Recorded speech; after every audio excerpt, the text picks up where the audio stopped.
Kujuta ette, et sina oled tähtis nina Eesti puidutööstuses. Katšing! Palju õnne! Ja mina olen selles stsenaariumis mina ise. International Company Public Relations Analyst Specialist for President Pellet. See sama, kelle majalaenu ja mersu ja suusapuhkuses sina kinni maksid. Ja tõesti, veel kord suur aitäh sulle. Mina jäin kinni, aga ma olen looduskaitsja. Vaata nüüd hoolikalt. Selline näeb välja sinu suurim vaenlane. Looduskaitse on küll pealtnäha jõuetu, kuid see on vaid näiline. Tegelikult plaanib tema Pelleti atentaati ja sellepärast julgen väita, et tegemist on puhtatõulise riigireeturiga.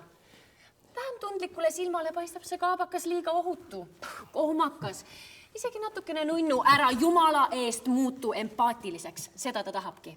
Oluline on, et kui inimene näeks seda, siis ta mõtleb automaatselt vaesus, rohepesu ja miks mitte ka Venemaa. Nüüd aitan mina kirjutada sellele laulule meeldejääva refrääni. Vene maagaasiettevõte Gazprom aitab rahastada Eestimaa looduse fondi eesmärgiga kahjustada Eesti majandust. Kõlab päris pahasti, on ju? Oot, mis asja? Koodake, te ei saa ju sellised asju välja mõelda, lihtsalt see on pahatahtlik. Kurat, laske mind välja, see on pahatahtlik vandenõuteooria. Ja samal ajal, kui looduskaitse üritab ennast mulla hunnikust välja kraapida, läkitad sina meediasse artikli. Kuulge, mis asja? Kuidas te saate? Kuidas saab metsatööstuse kuradi juht rünnata oma oponenti? Kuhu jääb siis ajakirjanduslik Sõltumatus, šmeltumatus. Kompromiteerivad asjaolud jätad lihtsalt artikli lõppu. Kõige pisema šriftiga ja kaldkirjas, võimaluse korral isegi piimkirjas. Ala kõrgharitud, aga mitte üleharitud. 3 lapse isa, armastav abikaasa, tervisesportlane ja muu hulgas ka Eesti metsa- ja puidutööstuse juht. Pildilt kannad ülikonda. Ei, veel parem. Eemalda pintsak ja astu rahva ette tavalises valges triiksärgis. Sina oledki everyman. Ja üldse, keda kotib, kuidas ja kui palju sa elatist teenid? Sest täna räägid sa meiega kui tavaline kodanik.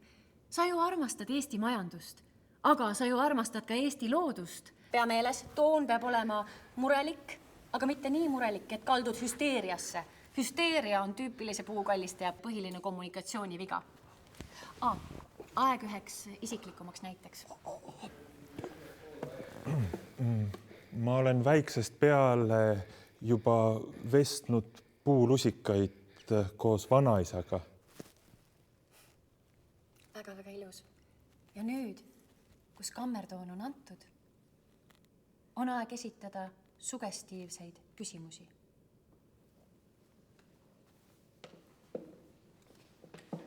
Mis on Gazpromi rahastatava keskkonnafondi huvi, et maksta kinni Eesti metsadest vääriselupaikade otsimist?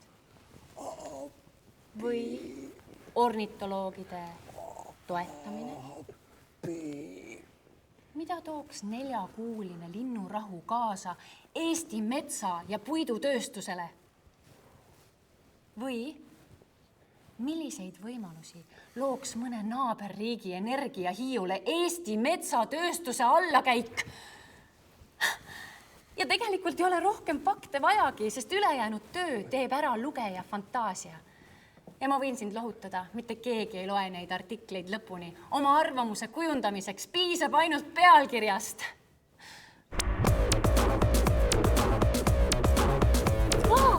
Muidugi on ka väike oht, et mõni töötu friik või igavlev pensionär või väikemetsa omanik suudab siiski sinu mõtteavalduse lõpuni lugeda. Sellist lugejat tuleb kiiresti hakata lämmatama suvalise infoga.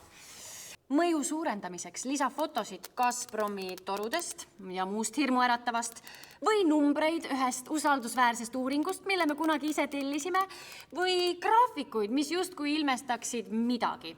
Igal juhul artikli lõppu jõudes jookseks iga teemaga vähegi kursis olev inimene parema meelega ise harvesteri alla, kui prooviks hakata sinu alusetutele väidetele vastu vaidlema. Nüüd oled sa peatumatu. Lisaks vihalaetud metsaomanikest Toivole, Siirile ja Markole, jagab oma seinal Gazpromi muinasjuttu isegi meie oma RMK.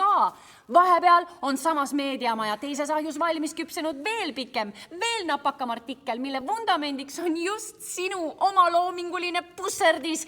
Tubli, istu, 5, kirjeldamatu mainekahju Eesti looduskaitsele on sündinud. Oodake, laske mind välja siit. Laske mind välja. See väide on täiesti pahatahtlik.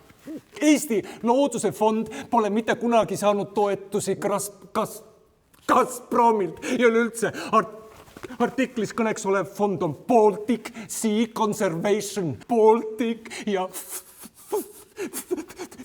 see loodi 2014. aastal Saksa keskkonnaühenduse Bund Mecklenburg, Western Pomerania, WWF Saksamaa ning ettevõtte Nord Stream AG kokkuleppe tulemusena, et kompenseerida Nord Streami keskkonnamõju Läänemere piirkonnas. Saate aru, see on sama nagu keskkonnainvesteeringute keskus, mille vahendid tulevad suuresti põlevkivitööstuse keskkonnatasudest. Saate aru, see on nagu kultuurkapital, mille rahad tuleb. Kuidas te saate? Pressinõukogu ütles ju 3 korda ütles, et see on pahatahtlik. Väga hästi. Võid nüüd rollist välja tulla. Laske välja nüüd siit. Kurat, laske välja. Fuck. Kurat. Ja, hästi. Kõik on hästi. Päris õudne on rääkida ikka, kui mitte keegi ei kuula. Ja, see oli väga vapper, aga vist ei ole rohkem vajagi, sest kõik said mõttest aru, on ju? Kõik said mõttest aru. Kui mina ütlen looduskaitsja, siis sina mõtled Gazprom. See on probleem, kui Eestisse tuleb raha välismaa fondist. See on probleem. Mitte see, et Eestimaa metsad põletatakse ahjus ja raha läheb välismaa omanikele. Näiteks Granul Investi ja Estonian Celli ja Tornator, nende kõikide omanikud on muideks välismaalased. Jah, just nii. See on probleem, kui Siilipoiss ja Must Toonekurg saavad Euroopast toetusraha. Aga see ei ole probleem, kui meie metsad põlevad ahjus, et Hollandi inimesed saaksid sooja. Empaatiavõimet on vaja. Kuidas siis muidu? Halloo!